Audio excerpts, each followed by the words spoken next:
welcome to another quarantined edition of Trojan TV News. I'm Shelby Fletcher. And I'm Soonjin Park. Today's Wednesday, April 29th, a red day. Today for lunch, we're going to be having chicken sticks with hot roll and cheesy potatoes, and tomorrow for breakfast is a sweet potato cinnamon roll.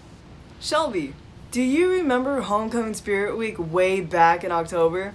How could I not, Soonjin? It was the one time we were allowed to eat food on set. Well, let's take our audience back to that day. I can really taste the senioritis in here. Or maybe it's just because we're Seniors! Can't you taste us 7 months away from graduation? I sure can soon, Jen. You know what, Shelby? These grapes taste like graduation is in July instead of May now. That's right, Soonjin. Speaking of graduation, our cap and gowns will be delivered May 5th and 12th through 11 a.m. to 1 p.m. Drive up to the main entrance of Park Hill during those times, but remain in your car. Have your first and last name written on a piece of paper placed in the front window of your car. Your cap and gown will be handed to you through your window. All this talk about drive-thru, Soonjin, is making me hungry. It's too bad we're only picking up our cap and gowns and not staying for donuts with Brad. I know. But we've got to social distance. We all know it's important to stay clean to protect our health and others around us during this time. Easton John takes us on an inside look of the healthcare world. Hello Trojans, hopefully you are all doing well. Today we're going to be speaking with a local nurse and what her hospital is like right now, as well as tips for the general public and what her home life is like. My name is Christy Kavanaugh. I'm a nurse at North Kansas City Hospital. I do work in a non-traditional nursing role where I don't do bedside nursing anymore. I am a physician liaison for helping with questions with the Cerner electronic medical record. Well, the hospital right now is really quiet because they've canceled all of the elective surgeries and they've canceled a lot of things for people coming in for screening tests. Well, the hospital has all kinds of signs up now instructing the nurses and which patients they have to put certain things on for, because for the COVID patients we have to wear face shields and gowns and like double glove. I think they want gloves on before you gown, and then after you gown put more gloves on. I don't think a lot has changed at my household because I've always been kind of careful to protect my family from stuff I bring home from the hospital. Tips for general public is just lots of hand washing, everything that you've kind of heard before, wearing a mask if you go to the grocery store or out in public. I would like to thank Christy Kavanaugh for taking the time and speaking with me, as well as her co-workers for providing me with those clips. And hopefully all of our lives can get back to normal. Reporting for Trojan TV News, I'm Easton John. Thank you, Easton. During this uncertain time, it is important for everyone to do what they can to help others. Thomas Weininger caught up with Nick Johnson, a student at Park Hill, who recently donated blood in this time of need. How long ago was it that you gave blood? I think like a week and a half. Where'd you go? Did you go to the community blood center or Red Cross? Yeah, I went to the community blood center over in Gladstone. What was the process like to be able to do that? Yeah, so the first thing that they did, like in terms of like safety precautions, is that they didn't do walk-ins anymore, so you had to set an appointment. They also made us all stand 6 feet apart. They took our temperature, like that was the first thing they did when we walked in.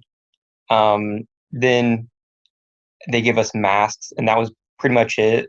But it was definitely, they gave us advice, like if you've been in touch with someone who has COVID, like don't come, or if you are sick within 2 weeks, like don't come. So it was mainly just like, hopefully you're doing the right thing, but also they took some temperatures and then gave us masks.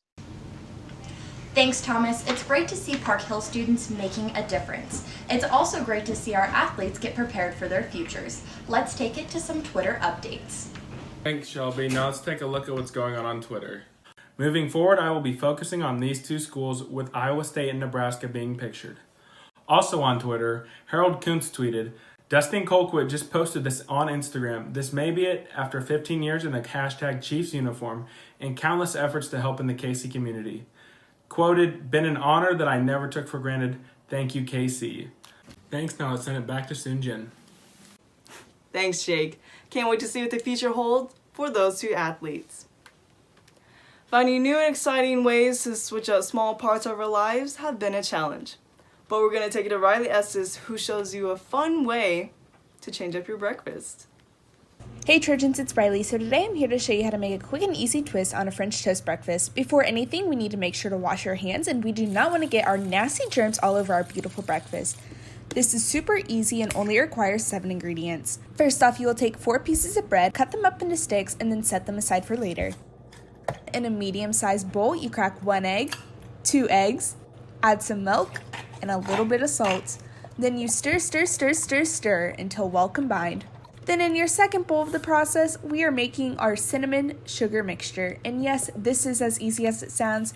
Sugar, cinnamon, combine. Turn on your stove because now we are ready to cook. Put a tad bit of butter into your favorite pan and then go back to the egg mixture. Take a breadstick, put that in the medium-sized bowl, coat both sides of bread and make sure that there's no more eggs dripping off of it, and then you put it in the pan. Then we gotta make sure our tongs are working, and so we'll give them a few clicks and say hi to Kitty while in the process. Once both sides of the French toast sticks are golden brown, you take them off the stove and immediately put them in the cinnamon sugar. Then bam! You're done. That's as easy as it sounds. The final product. And now, for the moment of truth. I'm making these cinnamon French toast sticks and I'm going to see how they taste. I'm pairing mine up with syrup, but you can put yours with whatever you want to. And that's when I knew. Oh my, they were so good. And then I decided to eat the rest of them right there. If you decide to make these, make sure to tag Trojan TV News. Bye! Wow, that looked fun and yummy. Thank you, Riley, and I can't wait to try that for breakfast tomorrow. Our Park Hill ELA staff wants to send a special message to our students as we complete our last few weeks of school. Dear students, we believe in you. We know how special you are, you're important, and you matter. From your Park Hill High School ELA teachers. What a great message from our teachers. Sunjan, there is always one familiar face in the hallway who can put a smile on any Park Hill Trojan's face. Here is another video from a staff member. Come on, baby, let's do the twist. It goes on, and it goes like this. Well, we go round and up and down we go again. All right, I'm out of breath, Park Hill. I love you guys, and I miss you all. You just gotta love Bob. It's great to see Bob's energy as lively as ever. And that wraps up today's show. Thank you for Trojan staff for continuing to encourage students during this time of distance learning. I'm Shelby Fletcher. And I'm Sunjan Pak. And like a burrito, that's a wrap.